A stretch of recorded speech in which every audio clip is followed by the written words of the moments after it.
Welcome back to another PianoTales Podcast episode. I'm your host, Amelia. I have a special guest today. His name is Gil. He also goes by GLASYS, and I found him on Instagram. It's funny because another coworker at Oclef DM'd me one of his reels, and when I watched it, I was just blown away by what I saw. If you go on his Instagram page, you will see tons of videos of him rearranging or arranging music, but more particularly, the MIDI is visual art. And I think it's such a unique way to express music, to think about music, and to connect music to a greater audience. He also has a connection to video game music as well, which I think is such a cool niche for music in general. I love video game music. So I'm excited to hear about his background growing up with music and how that's influenced what he does today. Hey. Hi. How's it going? I'm good. I'm doing well today. How are you? I'm good. Sorry I'm a little late. No worry. So at the moment, just to give you context, I work for a remote piano academy, and one of the departments that I run has to do with music and storytelling. So that can go with like anything related to composition, visual art as well, video game music, everything. It touches on anything. That's awesome. And I really like what you are doing. Actually, Thank you. One of my coworkers, she actually sent me, I think one of your reels, because I know you have a ton. I thought it was the coolest thing ever. So I'm really Thanks so much. Appreciate it.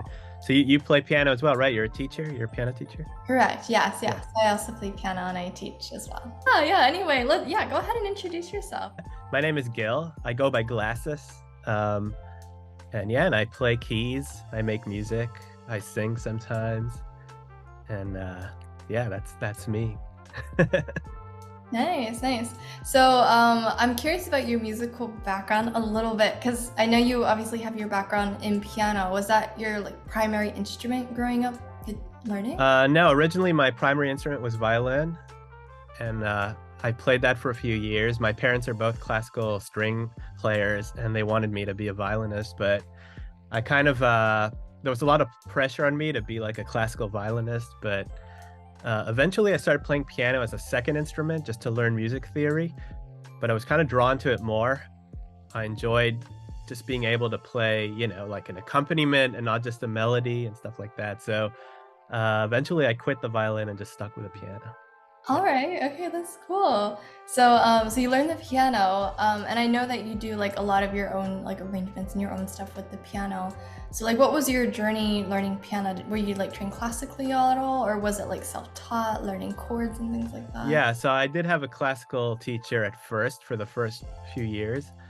I wasn't a great student because I was still playing violin, and it was my second instrument, so I wasn't practicing that much.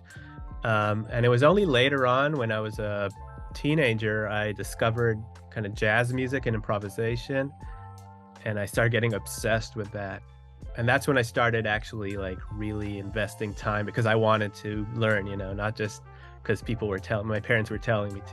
I mean, for a few years I was obsessed with jazz. That's all I did. I studied jazz, I played jazz, performed, and then I started getting into other types of music as well, and getting into synthesizers, electronic music, pop music. And I kind of had this, I guess, reverse path that some other people have, I guess. Yeah. And I think that's really cool, because I feel like a lot of kids or anyone growing up trying to learn piano, especially if they're classically trained and if the parents are classically trained, there's this immense pressure to follow in those footsteps and really try to keep to it. But I think it's really cool that you followed your gut and the things that really drew your attention and your spirit, I guess you could say. Yeah, thank you. I think that's really admirable. And I had to, because otherwise I would have quit, Yeah. If I was just playing classical. I love classical music, don't get me wrong. But at the time as a kid, it's I felt like I was just doing it because I was forced to. Yeah. And I probably would have quit if I hadn't, discovered all these other genres that I wasn't really exposed to before, Yeah, I think that's fair. I mean, that's the case with a lot of people. It was the same thing with me too, because I grew up with my teacher was pretty flexible, but I would just follow the standard curriculum because I didn't know any better. And then when I would hear something like video game music, for example, I'd be like, oh, I like Legend of Zelda. I like Link to the Past. I want to play the music from there. And then, that's awesome. Yeah, that's kind of my journey too. I kind of Do branched you out. play some video game music? I have like when I was like taking lessons for a while, I like kind of transitioned because I was like really into like Legend of Zelda, so I like the music from there. Hmm. So that I don't personally play Pokemon, although I like had played it when I was a little bit, but like I like the music from there. I think it's really, I mean, I think they're beautiful. The music is, Yeah, yeah. I yeah, never played Pokemon. Like, of course, I know the music and stuff yeah. just because it's so famous, but I never played the games. But yeah, Zelda, like I love that. So I know, I mean, you're very much inspired by video games, it seems like, or synthesis Yeah. in that whole world. So like, how did that come about in your journey? I first got into synths when I was around, I don't know, 17 or 18. I got obsessed with Radiohead, the band. They're Okay. like one of my favorite bands, and was like super into Radiohead. I knew all their songs by heart. And they use a lot of synthesizers, but they kind of used them in unconventional ways at the time, at least, like a lot of sound design and really cool just sound effects and stuff. Then I was very curious to like figure out how they do that. So that's kind of what drew me into the world of synths. I started buying synths and learning how to use them and learning how to create all these cool sounds. And the video game influence, I guess, that as a kid I played games and I always loved the music and the sound of like the 8-bit chips and stuff. So that's like that's kind of another side of it that I decided to explore more recently, I guess, when I made like a chiptune album. So Yeah. Oh, that's so cool. I didn't know it was like super recent. I wasn't really sure, but yeah. yeah, I think that's cool because like you have your background in piano, but like you also have synths too, which I've never had the opportunity to work with like an actual synth. I feel like because I use Logic Pro X like Mhm. as my DAW, and they have them on there, but I know it's probably a different experience with them like physically. Yeah, I mean, but the software ones are really good nowadays as well. So yeah, and they're once you learn the basics, you kind of know how to use most synths. Hmm. So there's like a common language and theory behind it. You also do the like MIDI art as well, where you, I mean, that's like most of your Instagram, I noticed. So like, how did that happen? Like, did you learn from someone, or you were just experimenting it with it one day? Like, No, I didn't learn from anyone. I don't think there's anyone who actually teaches that. It was never, I never planned for it to be this thing that I do, but yeah. it just kind of happened. I wanted to do just like a one-off, or or like two videos like that. I made one of Metroid, which is like a video game series I like a lot, and Zelda. I Hmm. drew the logo and the Triforce. And I did that a couple of years ago, and I was just gonna post those two and then move on and do something else. But like the reaction was crazy, especially for the Zelda one. At the time, I had like 0 following on TikTok, and then as soon as I posted that, like tens of thousands of people started following me, and I was like, okay, I guess I better make more of these because like all these people now want to see that, So I'm not gonna, I don't, and I enjoy making them. It's not just about what people want, but I didn't want to disappoint my audience either, so I just started making like one a week for a while. I Yeah. don't make as many right now. I do like maybe once every 2-3 weeks I'll post another one because I'm working on other stuff. But yeah, it just kind of happened, and over time I got better at it. I got like faster at it. I can produce them faster now. You kind of learn different techniques and stuff. It's a Mhm. lot of fun. It's not quite the same as like composing Yeah. songs or music, but it's still composition, just like you have all these crazy limitations because you're forced to draw certain shapes. Yeah. So you have to be really creative with like your no choices, so that Huh. what I try to do is try to make them sound as musical as possible, Okay. given like the constraints of whatever shape it is I'm trying to draw. And it's kind of like playing a game in a way. It's like this puzzle game. Like, man, like you get to be so creative, but I'm sure you obviously have the constraints because you have to make it look like the image you want. Yeah. Do you find yourself like, sacrificing what you would want in the arrangement for the image, or do you Oh, sacrifice the definitely. image for the music? Like, how do you do Yeah, that? it's kind of both. You got to find this middle ground that works. Yeah. Um, I mean, some shapes will give you more leeway, more freedom to like move things around. It'll still look okay. Like if you're drawing maybe the ear of a cat, Yeah. like it's okay if the note's a little here, a little Mhm. more to the right or to the left. But if you're drawing something that has to be super, super specific, like I'm working one now on one now with like Japanese kanji characters. Oh wow. So like, you know, they have to be very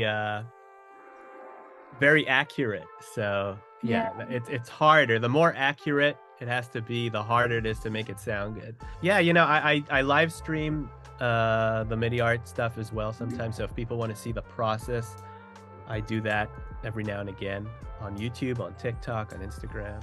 And I also have like this long 20-minute tutorial on YouTube where I explain the whole process. So it's easier to see, you know, rather than try to explain it in words. I just thought your approach to it was so unique because like as I teach piano, like learning music and notes is a highly visual thing as much as it is auditory, because like you have to see the notes, you have to see patterns, and there's this precedent of like these how the notes look and these are how they're stacked. Like, so my students will often associate like this is music, this is what it looks like, but I think it's really cool that you're also associating it with like this is what it could look like on MIDI. You can actually like do interesting things with it too.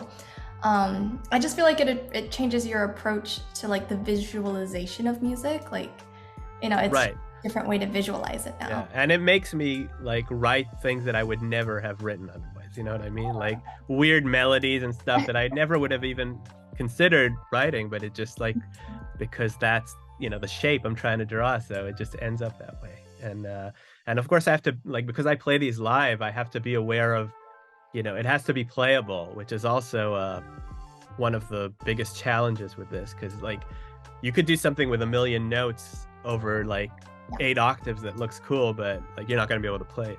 You know what I mean? That makes sense. Yeah. So you have to sacrifice notes to make sure that you can play them and stuff. I mean, as pianists, like we're so used to improv, like you can just sit down and play whatever and people will listen to it like, oh wow. But when you're doing these, like can you really improv what you're doing, or do you have to like meticulously plan before you actually do a live stream? Yeah, I've kind of reached the point where I can do some things on the fly. Like I can write words on the fly, because I've done letters and stuff a lot on live streams. So, you know, I'll still mess up a bit, but like for the more complicated drawings, yeah, everything is like composed and planned and practiced, because it has to be very accurate, you know what I mean? Like I can't like sort of play it. I have to play it, you know, like when you're improvising or just playing a tune, you know, you can play it a little differently every time. But no, with this, like it has to be the same, because if you miss one note, then suddenly your dog doesn't have an eye, you know?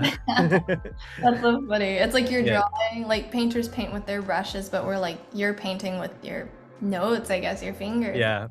The music. So like right now, what would you say your goal is with everything? Because you have a pretty good following on social media. You have really great content and whatnot. Do you have anything that you're working on or any particular goals at the moment? Yeah, you know, I want to live stream more. I'm working on like a new setup for that. And yeah, I'm always trying to find this balance between like doing what my audience wants to see, which is a lot of MIDI art now, because like most of my audience followed me because of those videos, you know, so I want to give them what they signed up for. But at the same time, I love just, you know, writing songs and releasing music. So I'm kind of doing a little of both. I'm working on new stuff, working on new MIDI art, and I'm going to live stream more. Yeah, that's those are my plans for the near future, at least. How about you? I haven't put out my own album before. I've collaborated in the past with other people as like a featured pianist. But I have some compositions that I had done in the past that I really enjoyed, either just for piano solo, but I also really like orchestral, and then like almost not 8-bit, but like with synths and stuff, like almost like a video game sound. So I'm trying to think of like some ideas for albums with what I've already done in the past. I think the goals that you have is really good, and what you were saying about the balance between like catering to your like followers but also doing what you want, it kind of reminds me of like what we were talking about earlier. Like when you start piano, it's like doing what you want, and you know, you have the pressure of like maybe some other like external forces, like your parents like wanting you to do certain things. For you, I just have a couple of like fun questions to wrap everything up with. Well, it has to do with video games if you know the answer to it. So my first one was like, what was your favorite video game like in your childhood? Well, Zelda was really big. You know, like I mainly had a Game Boy. I didn't have like a Super Nintendo or anything like on the TV. It was just like the little thing, and I was hooked on it. So there was a game like Zelda Link's Awakening that Oh yeah. I got that when I was a little kid, and I played that for so many hours. I don't even know how many hundreds of hours I put in that game, but like I would turn it on just to listen to the music, you know. Mhm. And yeah, there were other games I loved: Castlevania, Metroid, Mario, of course. You know, like I'd say all the like early Nintendo stuff was very influential to me. I was very influenced by Nintendo as a kid, especially because my dad, he had a Super Nintendo Oh, cool. always in our house, even when I was born, even though it was like not, the most current system at the time. But yeah, Super Nintendo was like, I loved it, like Bomberman, anything like Mario, anything like that, Street Fighter. What about like video game soundtracks? Do you have any, like a particular favorite? Yeah, you know, like Zelda soundtracks, of course. Link's Awakening, Link to the Past, Mhm. Ocarina of Time, all those games. Koji Kondo, right, the composer, like he's amazing. Of course, he wrote Mario themes as well, the Mario soundtracks. And Castlevania music I always loved as well. It had this kind of blend of like classical, kind of baroque-ish music with rock. Yeah, it was, and but with like a 8-bit sound, you know, Yeah. and so it's very interesting. I always loved that stuff. They would also use like some existing classical pieces in the soundtracks. Like I had this Game Boy Castlevania game, and they had like a Debussy piece in it, and what else, and like some Bach and stuff in the soundtrack, but with this 8-bit sound. And I always thought that was cool, you know. Yeah. That's one of the reasons I decided to do like a Chopin thing recently, where I did like an 8-bit Chopin. It's just like that same nostalgic vibe for me of like classical mixed with 8-bit, which I think is awesome. Yeah. But nowadays, you know, like my wife and I, we got hooked on this Japanese RPG series, which is pretty like niche-y, like not a lot of people know it. It's called Kiseki. And it has like, it's made by a company called Falcom. They make another series called East, which is more popular. But these games, Kiseki or Trails, they have like all kinds of names. Like they have really, really good music. So that's like the most recent thing, that recent video game soundtrack that I've really been loving. That and like Dragon Quest as well. Okay, I gotta look that up. That's so cool. I'm always like so excited to like hear new soundtracks from like the most current video games. Yeah. Because I kind of like stopped for a bit, but I'm like, ooh, maybe I want to like get back into it. Yeah. There's so much good stuff, you know. I find that I'm mainly drawn to Japanese stuff. Also some European or American composers who I really like, you know, like David Wise, who wrote the Donkey Kong soundtrack. That's like a masterpiece. Yeah. Oh my gosh. Yeah. I played that one growing up with my dad on the Super Nintendo. So classic. It's so lovely. Yeah. Video game music, like I know, has such a big presence in your life, and I like the reimagining of, you were saying, like the classical pieces, but with like the 8-bit sound. I think is really cool, especially because like, you know, a lot of people when they hear classical music, they think like really, you know, prestigious, very like, you know, but when you can do it in an approachable way, I think it can make it either like really nostalgic, but also just very approachable too for like a wider audience as well. Cool. Well, thank you. Yeah. Here, check this out. My wife got me this recently. Oh my gosh. Oh, that's so awesome. I love that. I just have this on my desk. Yeah, my brother has one like of a piranha plant from like Super Mario. Oh yeah, she got one of those as well. Yeah, that's cool. Oh, that's so cool. Yeah, my brother's a streamer, so he has like a lot of video game. He's a video game streamer. Oh, awesome. Twitch. Yes, on Twitch. Yeah, really Twitch. And now he's trying to get into the YouTube scene, so. Yeah. I know, because you have your social media following too, so I don't know if you like, if that feels like work to you, or if it's more like hobby, or just kind of like in the background for you. Do you feel it's definitely, it's kind of both, you know. I make stuff that I want to make, that I enjoy, but it's also one of my ways of making a living. So it's kind of both, yeah.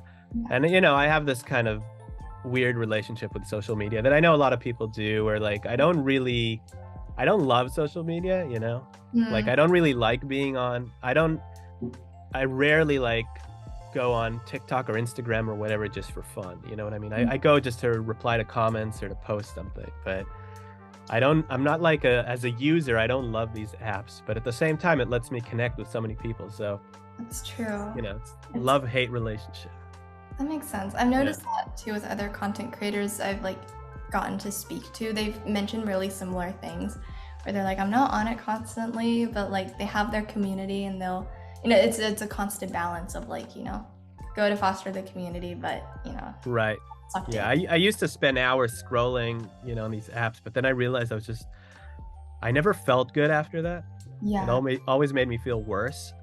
The doom scrolling. Yeah, exactly. And I was wasting all this time that I could otherwise spend doing something productive. So it's tough, because that's the world now. Like the world sees you through this. So like you got to be on it if you want your work to be seen, but at the same time, you got to try to avoid getting addicted or spending too much time. It's a constant balance. I'm glad that you've been doing well with it and you've been able to like have a community out there, which is really great at the end of the day. I think community is most important. So definitely, yeah, that's why I stay on it. Yeah. I wanted to thank you for your time and just answering all the questions that I had for you. Yeah, anytime. Thank you so much for having me. Yeah, of course. Awesome. Have a great day. You too. Bye-bye. Bye. All right, that was our episode for today. Thanks so much for sticking around, and I'm so glad you guys got to meet Gil and everything that he's accomplished. Until next time, keep on creating.